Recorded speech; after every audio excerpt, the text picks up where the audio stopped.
The biggest thing, one of the things that I noticed with China is We're leaving this to go back live to the House. Members will begin 7 hours of debate on a measure to repeal the health care law. Any votes postponed until 6:30. The job-killing health care law and health care-related provisions in the Health Care and Education Reconciliation Act of 2010. Pursuant to House Resolution 26, the amendment printed in Part A of House Report 112-2 is adopted, and the bill is as amended is considered read. The resolution shall be debatable for 7 hours, with 30 minutes equally divided and controlled by the Majority Leader and the Minority Leader, or their designees, 90 minutes equally divided and controlled by the Chair and Ranking Member and Minority Member of the Committee on Education and Workforce, 90 minutes equally divided and controlled by the Chair and Ranking Member of the Committee on Energy and Commerce, 90 minutes equally divided and controlled by the Chair and Ranking Member of the Committee on Ways and Means, 40 minutes equally divided and controlled by the Chair and Ranking Member of the Committee on Budget, 40 minutes equally divided and controlled by the Chair and Ranking Member of the Committee on Judiciary, 40 minutes equally divided and controlled by the Chair and Ranking Member of the Committee on Small Business. The gentleman from Virginia, Mr. Cantor, and the gentlewoman from California, Ms. Pelosi, will each control 15 minutes.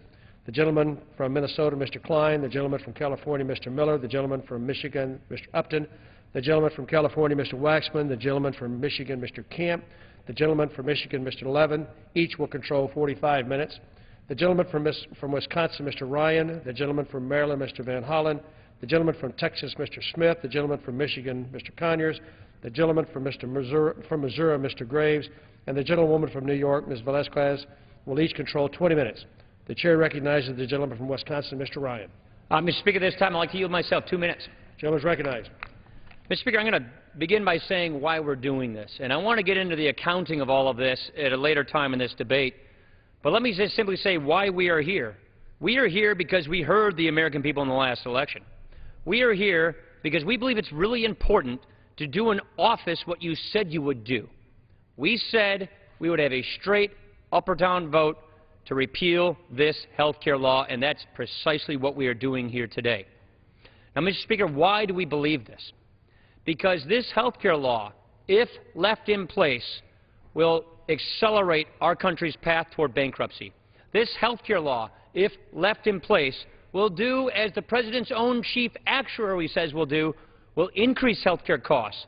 We are already seeing premiums go up across the board. We're already hearing from thousands of employers across the country who are talking about dropping their employer-sponsored health insurance.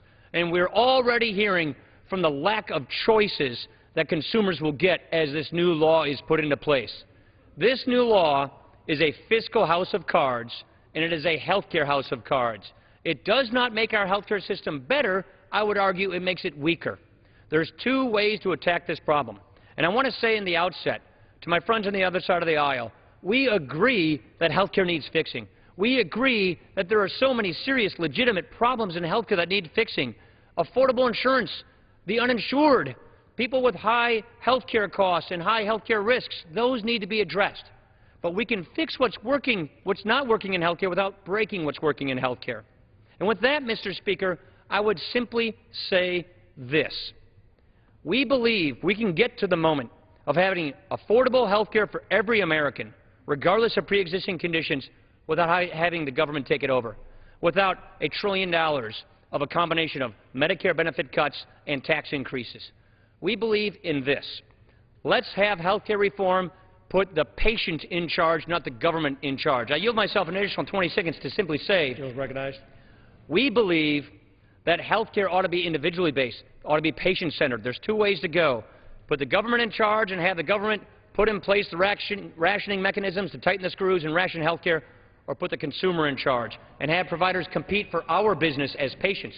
Hospitals, doctors, insurers. That's the system we want. And with that, Mr. Speaker, I reserve the balance of my time. Gentleman reserves balance of time. Gentleman from Maryland, Mr. Van Hollen. Thank you, Mr. Speaker. I yield myself 4 minutes. Gentleman is recognized for 4 minutes. Thank you, Mr. Speaker. I hope the tenor and substance of the debate we have in this House over the next few days will be worthy of the American people and reflect well on this Congress. Many of us believe we should focus our efforts here today on measures to help people put back to work, rather than on a bill that takes away important patient and consumer protections. And we don't think it makes a whole lot of sense to debate a bill that, thankfully, will go nowhere in the Senate and would certainly be vetoed by the President. However, the Republican majority is entitled to use its time here as it chooses, and while we believe we should be doing that focused on jobs, perhaps this debate will clear up many of the myths and misinformation about the health care law that was signed by President Obama. I'm interested to hear my colleagues say that they can identify with all the problems in the health care system. Between the year 2000 and 2006, premiums in this country doubled, health insurance company profits quadrupled, and this Congress did nothing. Why not put your plan on the table first so everybody can see it before you begin taking away the important patient protections in this bill, taking effect just since last March? And within that 9-month period, that law has made an important and positive difference to millions of Americans.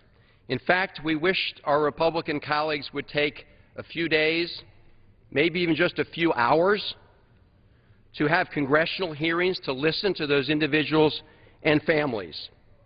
The new Republican majority said it wanted to listen to the American people, but it has not invited a single American outside this Congress to a hearing to testify on the repeal bill we are debating today. And as a result, we on the other side of the aisle have had to schedule an unofficial hearing. It's going on right now, not 100 yards from where we debate, in the Capitol Visitor Center.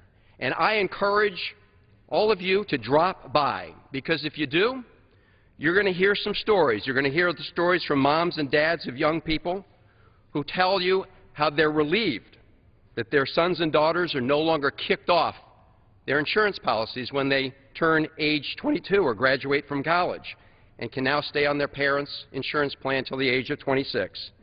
As a result, if their 20-year-old child gets sick or hit by an automobile or another terrible accident, they can get care without the family going bankrupt.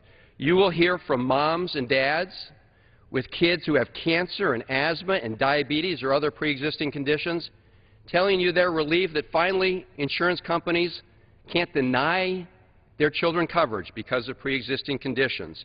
And you will hear from senior citizens who were unable to pay for the huge prescription costs of their bills, and then as of January 1st of this year, they're getting a 50% discount, and they can afford to pay for the medicines their doctors say they need. And you'll hear from small businesses, and the number of small businesses using the tax credit has exceeded everyone's expectation.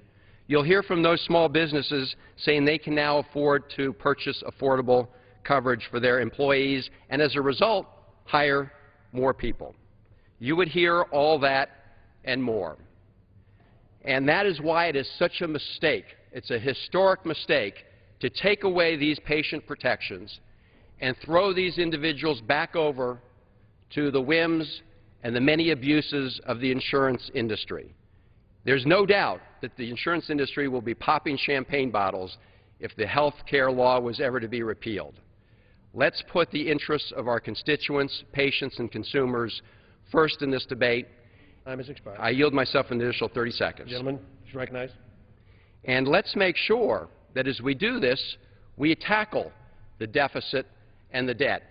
I listened to my colleague talk about the debts, but we all know that the independent, nonpartisan Congressional Budget Office, in a letter to Speaker Boehner dated January 6, 2011, indicated that repealing this bill will increase the deficit by over $200 billion over the first 10 years and by another $1.2 trillion over the second 10 years. Now, our colleagues have criticized those findings, but they're the same people who they applauded when the numbers came back their way. So, Mr. Speaker, I thank you, and I reserve the balance of my time. Reserves. Gentleman from Wisconsin. Yeah, Mr. Speaker, this time I'd like to yield 2 minutes to a new member, but a senior member of Congress, the gentleman from California, Mr. Calvert. Gentleman is recognized for 2 minutes. Mr. Speaker, I rise today in support of H.R. 2, a bill that would repeal the disastrous government takeover of health care. The more we learn about the new health care law, the more we understand how devastating it will be to our economy. Already, employers across the country have suffered increases in their health premiums as a result of the health care law. Yet we were told that the bill would bend the health care curve downward. We were told the bill would reduce the deficit by $143 billion over 10 years. However, we know the figures given to the CBO did not accurately reflect the law's real costs. When you add back the $115 billion needed to implement the law and subtract the bill's double accounting of revenue and other budgetary gimmicks, the true cost is a staggering $700 billion over 10 years. We were told the bill would protect the uninsured, yet all it does is roll them into Medicaid, a low-performing program that has resulted in more people turning to the ER for their medical needs. We were told this bill would help seniors. Instead, it guts Medicare Advantage, leaving 50% of beneficiaries on the verge of losing their current coverage. What happened to the promise that if you like your health care plan, you can keep your health care plan? In addition to all the false promises, the health care bill will impose $52 billion in new taxes on businesses. Our economy relies on the ability of businesses to grow, hire, invest, and succeed. The new taxes will devastate our economy, turn the American dream into a nightmare. The bottom line is that we cannot afford this new health care law, no matter how well-intentioned. We must repeal Obamacare, replace it with legislation that decreases health care costs, increases competition in the marketplace, maintains the sanctity of doctor-patient relationships, and truly helps those without insurance. I urge my colleagues to vote in favor of H.R. 2, and with that I yield back the balance of my time. The gentleman yields back. The gentleman from Maryland. At this time, Mr. Speaker, I yield 2.5 minutes to the gentlelady from Pennsylvania, Ms. Schwartz. Gentlelady is recognized. 2.5 minutes. Thank you, and I rise to speak very forcefully, I hope, about the importance of proceeding with the health care bill, the health care law that we have in place, and the incredible protections that it is providing to literally millions of Americans in each and every one of our districts, and each and one of us, I think, have heard from them. The new health care law reduces the deficit. We're here talking about from the Budget Committee. It is going to reduce the deficit while promoting more efficient and higher quality care. Reducing the deficit and slowing the growth of health care costs means real savings to American families, American businesses, and to the federal government. And yet, their first major act in the majority, congressional Republicans want to repeal this law. Repealing the protections for Americans with pre-existing conditions. We just heard this morning the Washington Post reported on a study that says that 1/2 of all Americans under the age of 65 have a pre-existing condition. So this isn't just about a few of us. It's about, really, it's about almost all of us. We all know someone, we all love someone who has a pre-existing condition. If the Republicans got their way, and they will probably in the House, but fortunately not in the Senate, they would repeal the protections for Americans with pre-existing conditions who, particularly children, can now already be covered. They will repeal the new law that says annual limits for coverage if you have cancer will be repealed. It will repeal the prescription drug benefits for our seniors. And it will repeal tax credits for small businesses. And in doing so, they will add to the cost for American taxpayers. Let's be clear on what this means. Repeal increases the deficit by $252 billion over 10 years and $1.4 trillion over 20. Repeal reverses progress in getting health care costs under control, causing families and businesses, and yes, the government, which really means the taxpayers, to face higher health care costs. It repeals the benefits for millions of Americans, the important consumer protections and insurance reform, such as making sure that the children with pre-existing conditions have coverage. And the repeal means starting over. You're going to hear it over and over again, I think, over the next 7 hours. And what starting over means is no consumer protections and months and maybe years of just talk.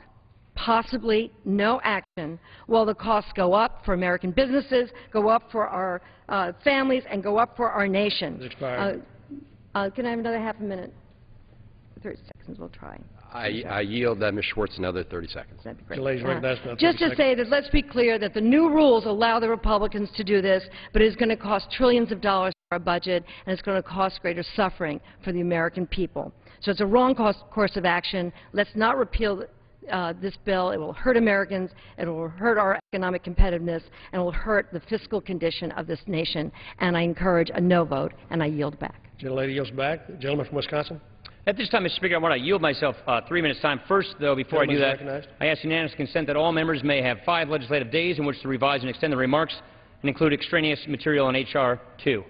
Without objection. And now, at this time, I'd like to yield myself 3 minutes to address some of the charges I've heard. Number one, they're saying this is a jobs bill. $500 billion in tax increases creates jobs. The mandates, the taxes, that creates jobs. Others have been saying, well, this isn't going to pass the Senate and the President's not going to sign it, so why bother doing that? If that's the logic we take on every bill we bring to the floor, then we ought to just go home. We think it's important to define ourselves with our actions, and that's why we're acting. We think this law should be totally repealed, and that's why we're doing this. Let me speak to the fiscal house of cards that is represented by this law. Now, the minority is saying this reduces the deficit. Just look at the letter from CBO to the Speaker Boehner. It reduces the deficit by $143 billion over 8 years, $230 over 10. It does that if you manipulate the CBO. I've heard charges of Enron accounting. The only Enron accounting that's been employed here is the previous majority gave the CBO a bill full of smoke and mirrors and made them score that. Well, here's what the CBO says.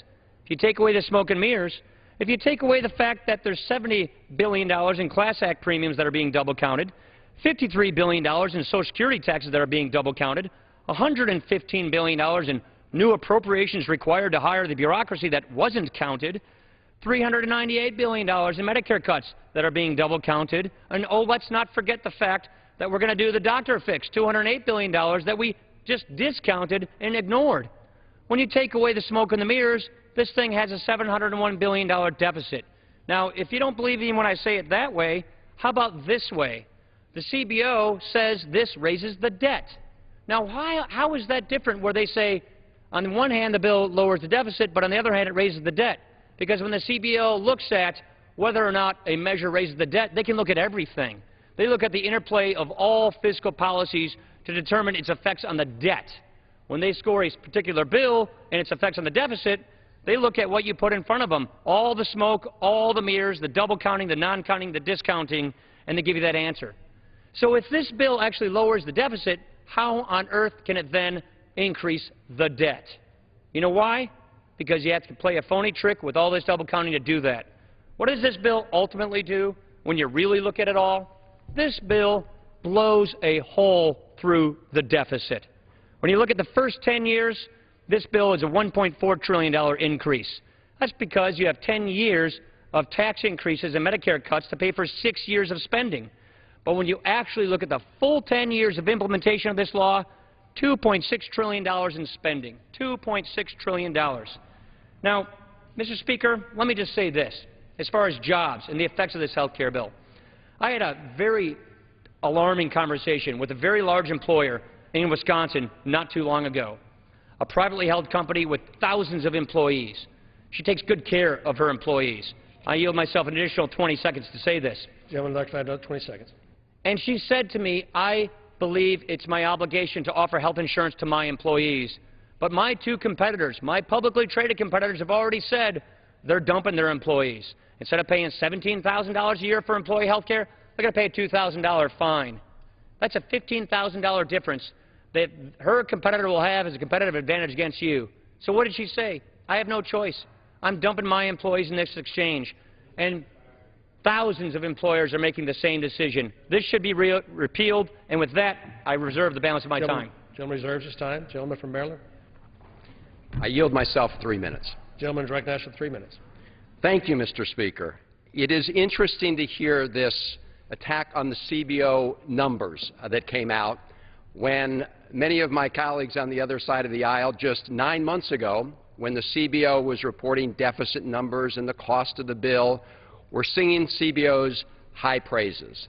Now, let's look at some of the items that were just mentioned. Let's look at the doctor's fix payment. Let's look at the SGR. All of us know that that's been an issue that's been with this House for years and years and years. It has nothing to do with the health insurance reform bill that was signed by the President.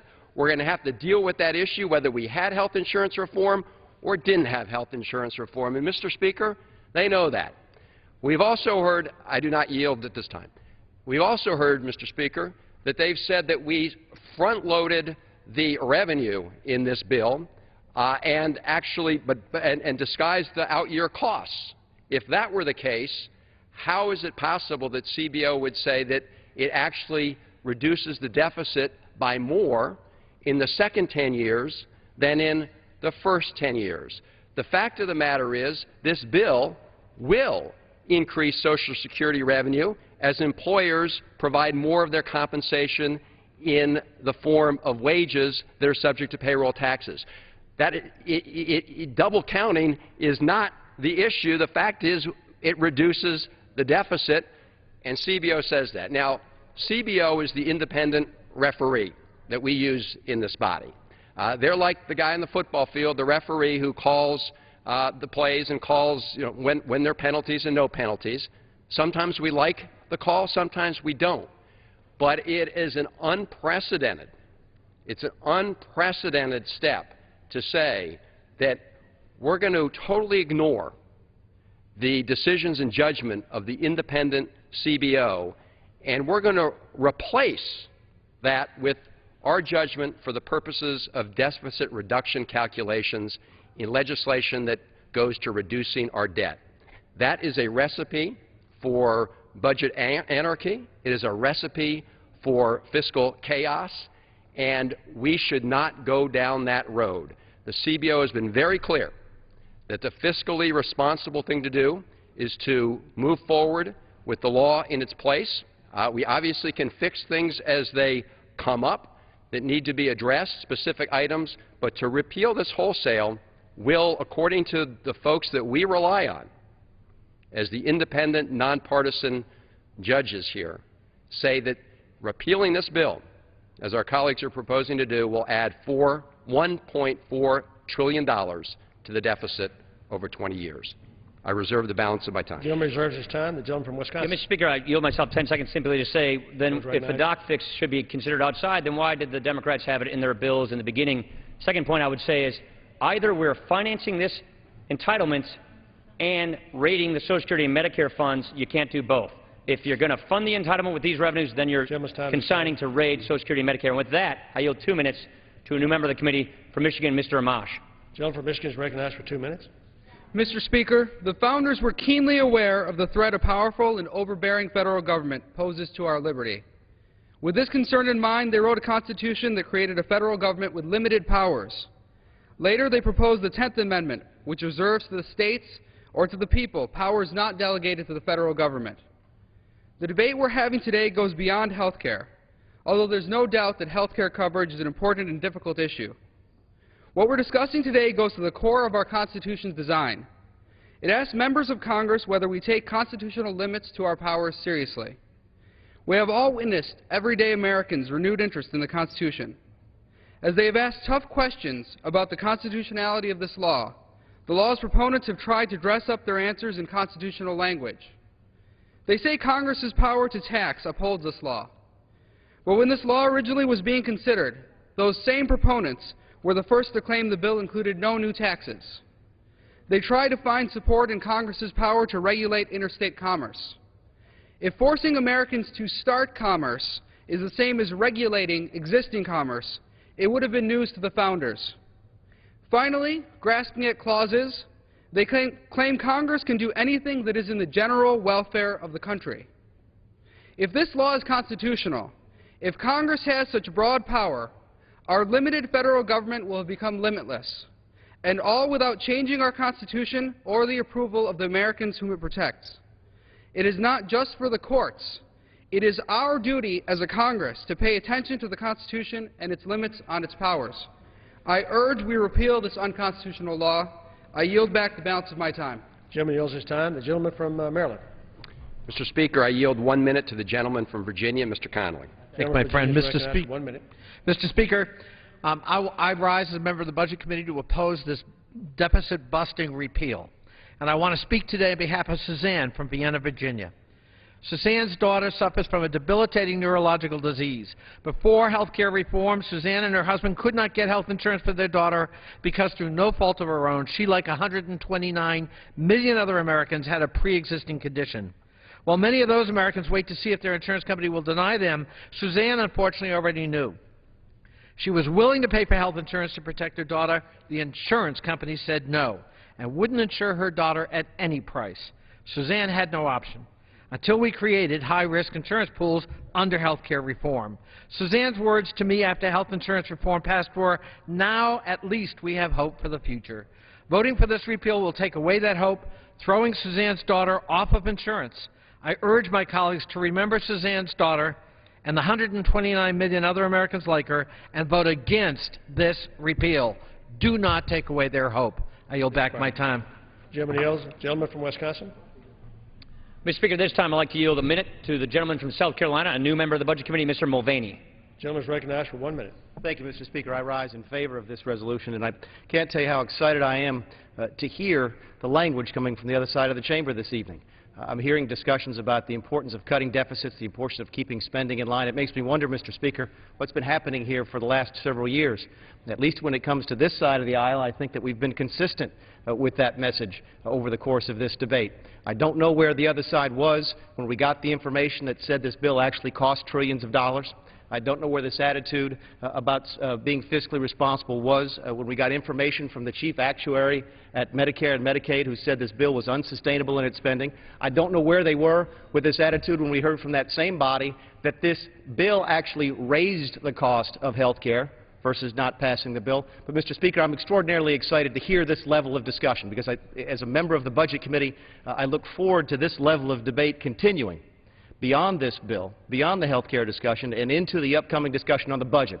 Because my guess is if we have this level of discussion on health care, then the budget will be an easy debate this year, and we'll be able to make dramatic inroads into cutting our spending. Thank you, Mr. Speaker. I yield back the balance of my time. Back. Gentleman from Maryland.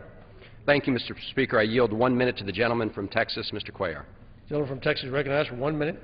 Thank you, Mr. Speaker. In the long, rich history of Congress, when a prior Congress passes a piece of legislation, the prudent step is to look at that legislation and agree on making the changes on what doesn't work. I think to come today and just say to repeal and not have a health plan in place is not the prudent approach to take. We have to see what works and what doesn't work, and I think that would be the prudent step to take today. We have to focus on the deficit and focus on jobs. Deficit is important, and I think we can come together and work in a bipartisan approach. And this is one thing we need to look at today. Jobs, we certainly have to look at and coming in, but to just come in and say that this is something that kills jobs is not the right step to take.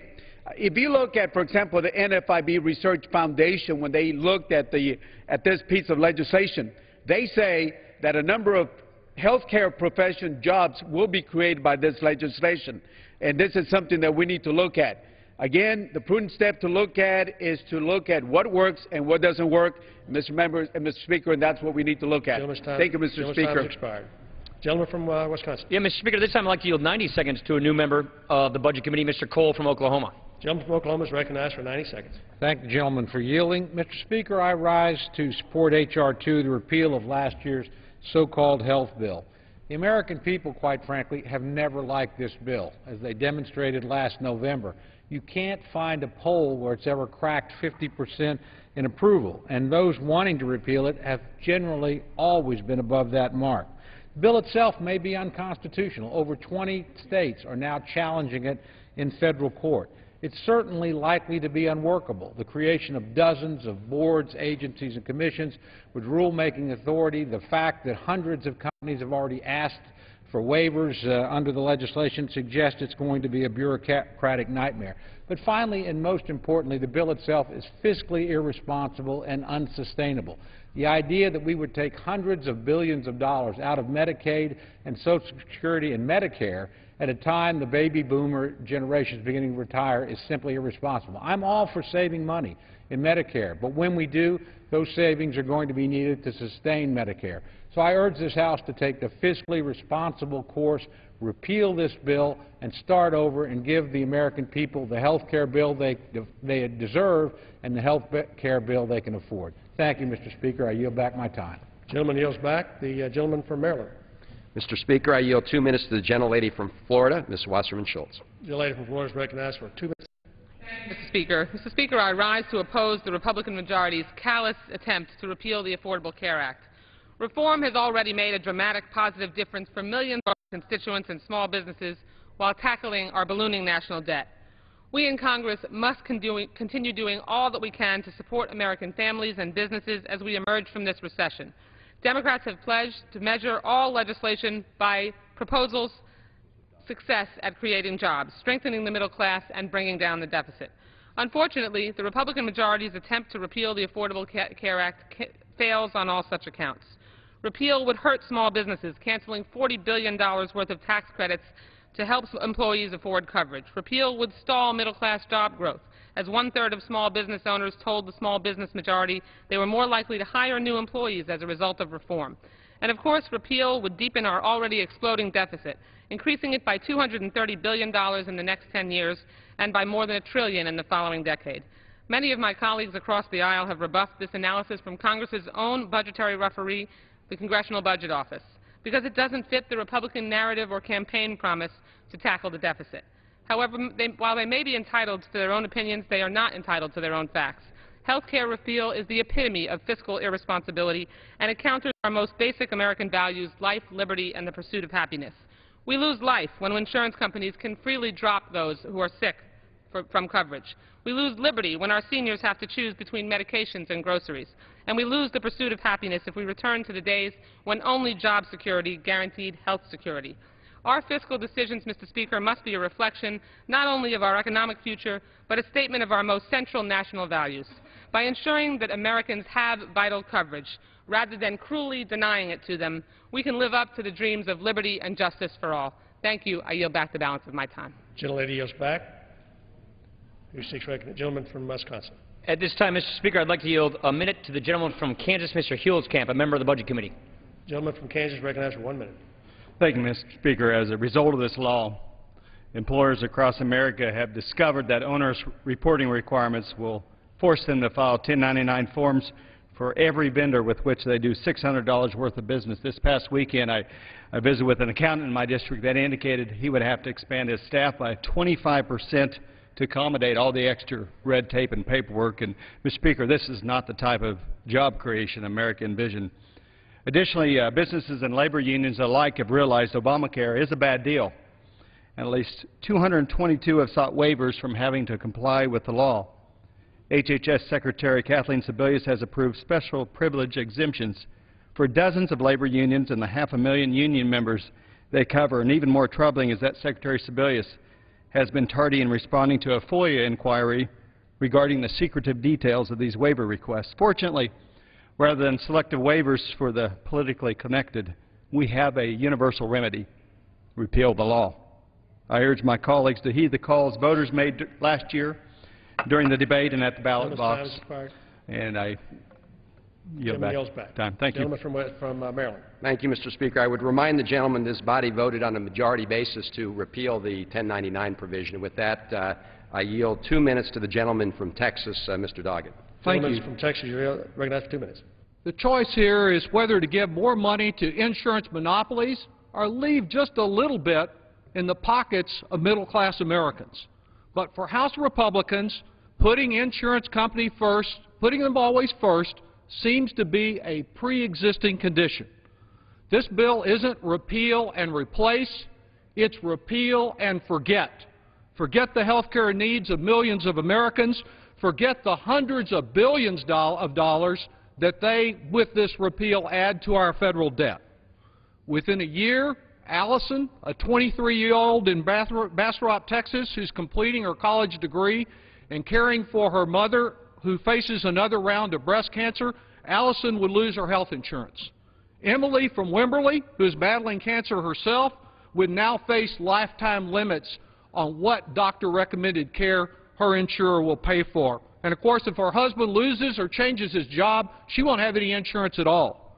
And Charlotte and Austin Sr., she would have to pay more for prescriptions and for preventive health care, while the Republicans reduced the solvency of the Medicare Trust Fund by over a decade. Family budgets would be crushed by this bill, as health care costs remain the leading cause of credit card debt and bankruptcy. And this same devastating Republican bill would also hike the federal debt. That's why Republicans have rejected pay-as-you-go budgeting and instead will borrow from the Chinese to pay for today's action. Yes, repeal is a priority for the insurance companies and their apologists, but neither our family budgets nor our federal budget can afford it. I believe that every American is entitled to a family doctor, not to an appointment with a bankruptcy judge because of soaring health care costs. And I yield back. Gentleman yields back. The gentleman from Wisconsin. At this time, Mr. Chairman, Mr. Speaker, I'd like to yield 90 seconds to a member of the Budget Committee, a gentleman from Oklahoma, Mr. Langford. The gentleman is recognized for 90 seconds. Mr. Speaker, I rise today to support H.R. 2. A few months ago, I visited with a small business owner in Oklahoma who has 5 employees, but his health care costs for 2011 will go up 50%. When asked about that, the reason they were given was the cost of implementing the new health care law. Another business owner told me they will not hire new employees until they can figure out what the cost of health care is going to be, and so they will just stop in hiring. While some in this chamber talk about universal coverage and cost controls, many people in my district are frustrated with the so-called solution. Every person should control their own health care options and opportunities. Every young student should have the motivation to go into medical research and the practice of medicine. And as our population ages, every doctor should have greater incentives to take on Medicare patients. We need to deal with the root causes of health care costs and not just move the cost to the states and put in price controls on doctors and hospitals. Shared pain is not what America was looking for. America was looking for solutions. The new health care law will create long-term budget issues in the days to come. From a budget perspective, you can cook the numbers all you want, but this bill will dramatically increase our federal debt again. We need answers, not bigger problems. This is the United States of America. I believe we can do better than this. It's time to repeal this law and start the hard work of solving the cost issues of health care delivery. With that, sir, I urge my colleagues to support H.R. 2, and I yield back the balance of my time. The gentleman yields back the balance of time. The gentleman from Maryland. Mr. Speaker, if I could inquire as to how much time remains. The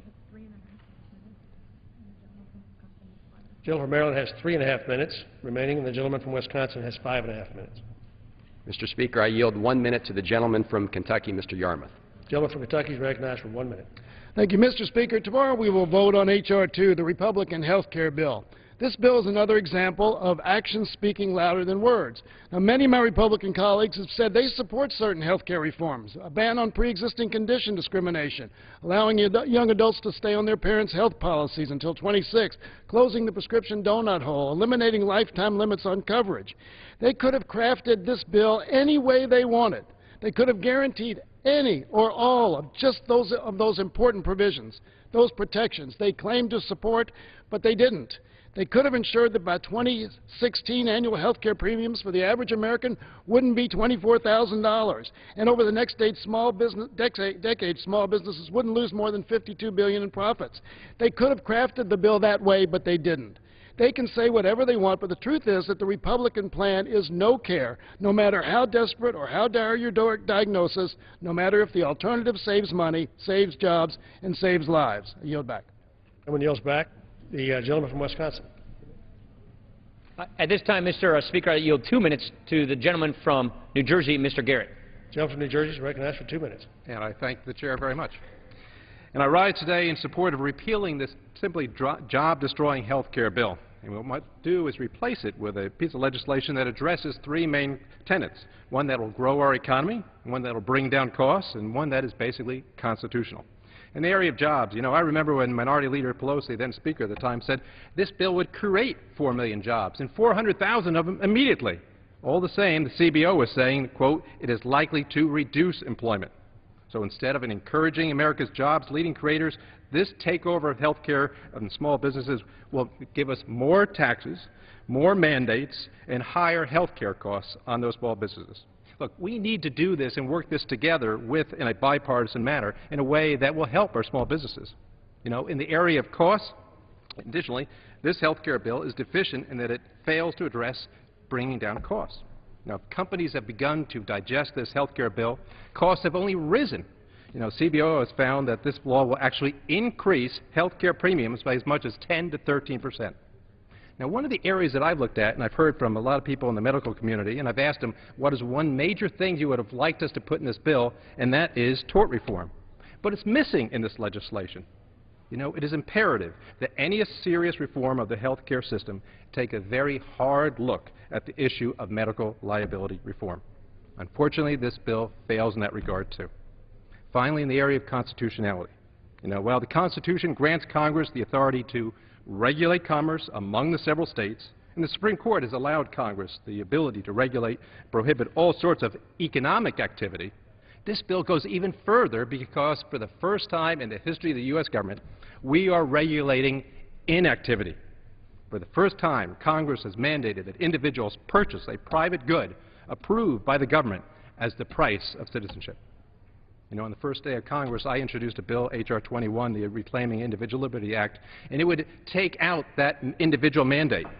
Because while I believe it's possible that we pass bills that have bad public policy, I do believe it is wrong for us to pass unconstitutional legislation. And with that, I yield. Gentleman from Maryland. Thank you, Mr. Speaker. I noticed the gentleman mentioned CBO. What CBO said in that regard was that because of the exchanges, there would be some people who would not seek their health care through employment. They would be liberated to be able to get it through the exchange. I'm glad that the gentleman confirmed the importance of CBO numbers. With that, I yield 1 minute to my colleague, Mr. Ryan of Ohio. Gentleman from Ohio is recognized for 1 minute. I thank the gentleman. I was going out to dinner the other night, and as I was walking in, one of the young folks who were working there walked up to me and said, "Sir, can you tell the new leaders in Congress about my story?" And the story was that he is a 25-year-old kid who's working at a restaurant and has seizures and could not get any medication, could not get any health care coverage. But because of the law that was passed here last year, this young person now could get the medication, could stay on his parents' health care, and now is a productive member of society.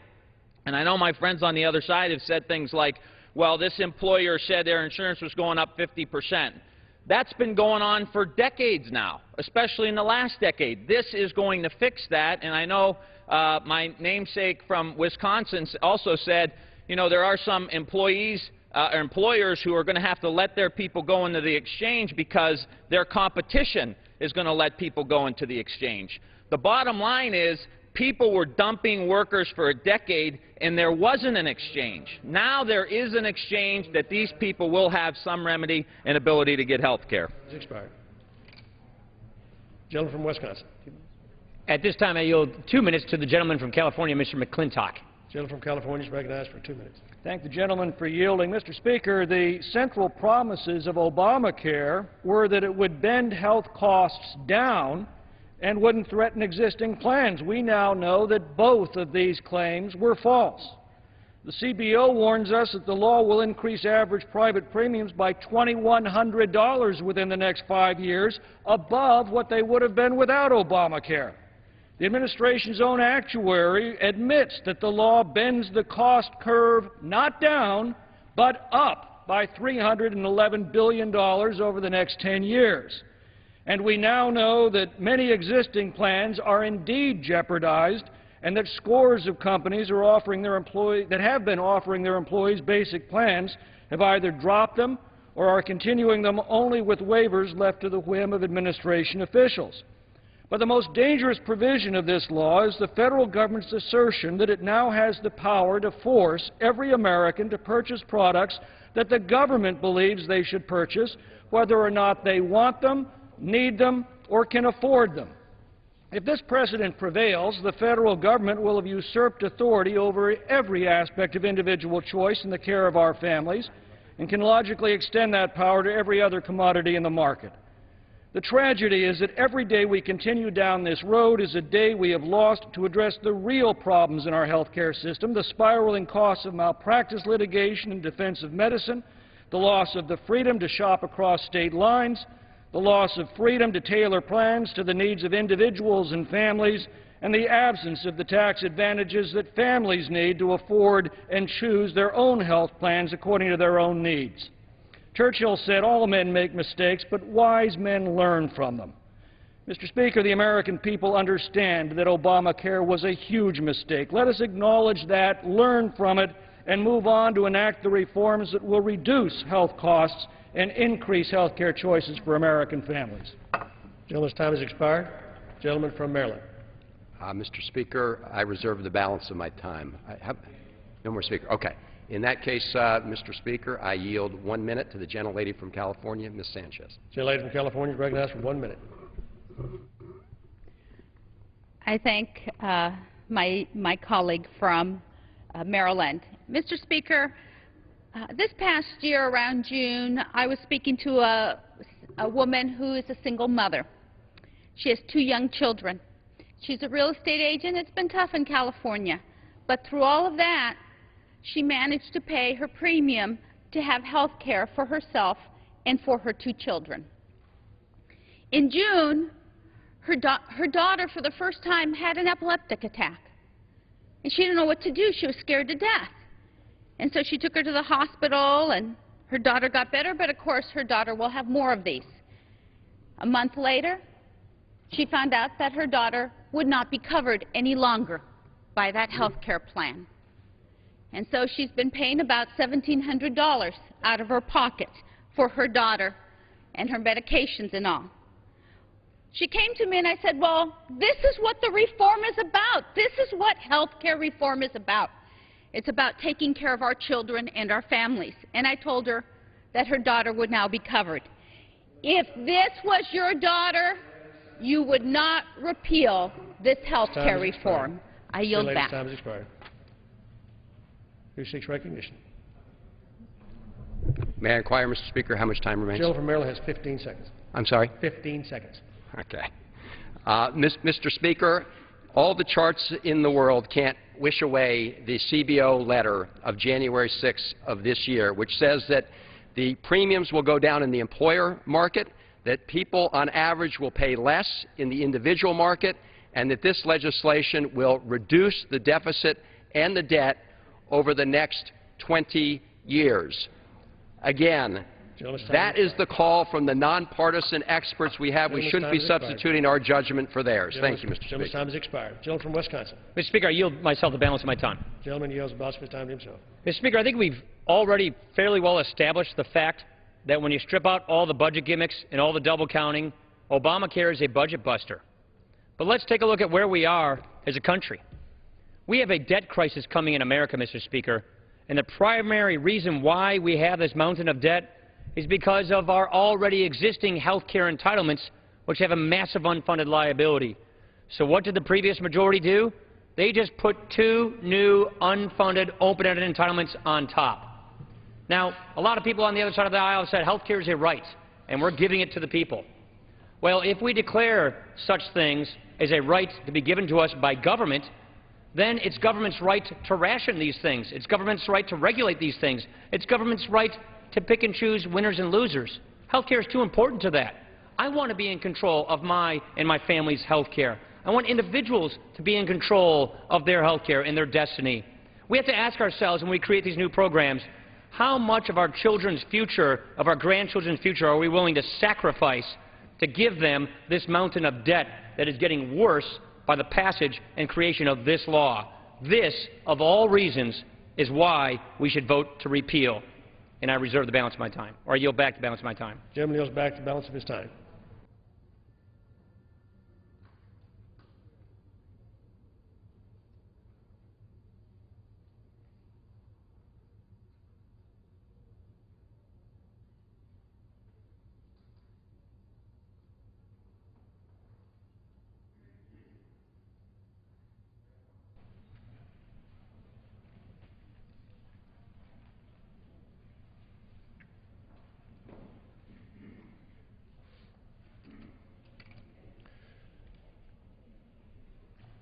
Chair recognizes the gentleman from Texas, Mr. Smith.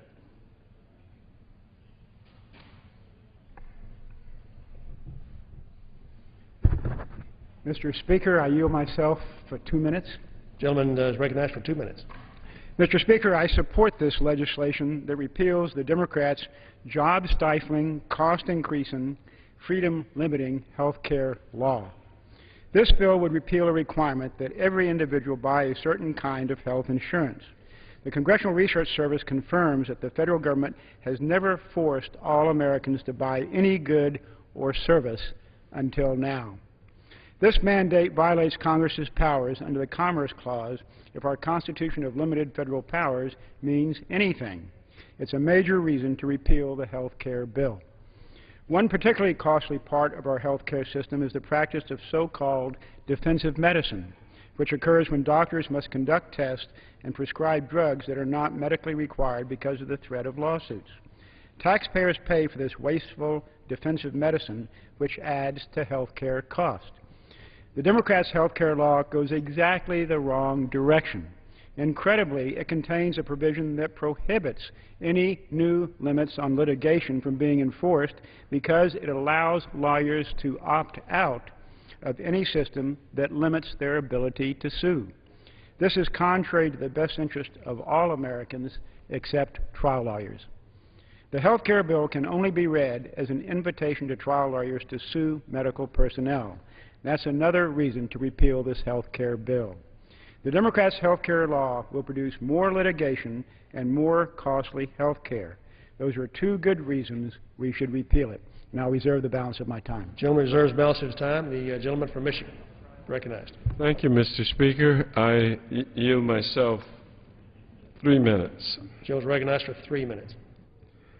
Ladies and gentlemen of the House, I am very pleased to defend what has been not intended as a compliment, but to defend the so-called Obamacare bill. Obama is going to go down in history for having taken 54 million people, according to CBO, off the rolls and given them insurance. And I've been looking over my congressional district over the King holiday and talking to a lot of people about health care. I haven't found one parent in the 14th congressional district that didn't like the idea of having someone of their children remain on their health care policy until age 26. Have you found anybody that would like not to have their children extended till 26? Please see me after this debate, because we've got so much to be proud of. And what are we talking about? Pre-existing illnesses not being a basis for being denied insurance or a reason to kick one out of a health insurance policy. These are good things. I am amazed by the fact that people say this bill is going to cost jobs. Well, the CBO says it's going to cost us $230 billion to repeal the bill. Please, could we be a little more fiscally conservative in this body as we rush to repeal this bill? And the question of constitutionality is a very interesting one for the Judiciary Committee, a matter we're going to go in further, but we've found a very good set of arguments about the ability of this bill to be totally within the framework of our Constitution. Come on. We already have Medicare. Who do you think runs that? We already have Medicaid. Who do you think? What about Social Security? Gentleman's time has expired. I'll submit the rest of my statement. I thank the Speaker. Without objection. Gentleman from Texas. Yeah.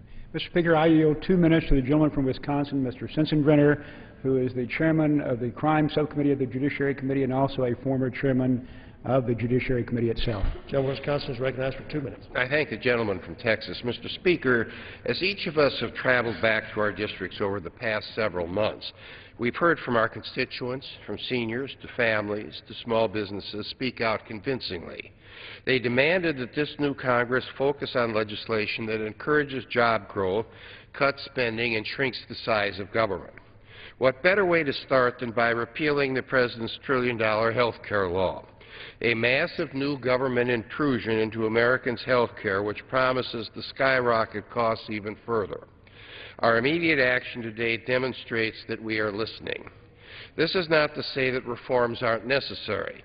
We must improve our health care system. We must enact sensible reforms that address the core problem, the rising cost of health care, without increasing the size of government. We must enact real medical liability reform, allow Americans to purchase health coverage across state lines, empower small businesses with greater purchasing power, ensure access for those with pre-existing conditions, and create new incentives to save for the future health needs. Republicans want health care reform. However, we must reform it the right way. Today we take a much-needed first step. America deserves legislation that addresses our health care problems and helps our economy prosper. This bill is the first step to do that, and I urge my colleagues to vote in favor of it. I yield back the balance of my time. Gentleman yields back the balance of the time. The gentleman from Michigan. Mr. Speaker, I'm pleased to recognize a senior member of Judiciary, Sheila Jackson Lee of Houston, Texas, for 1.5 minutes. Gentlelady from Texas is recognized for 1.5 minutes.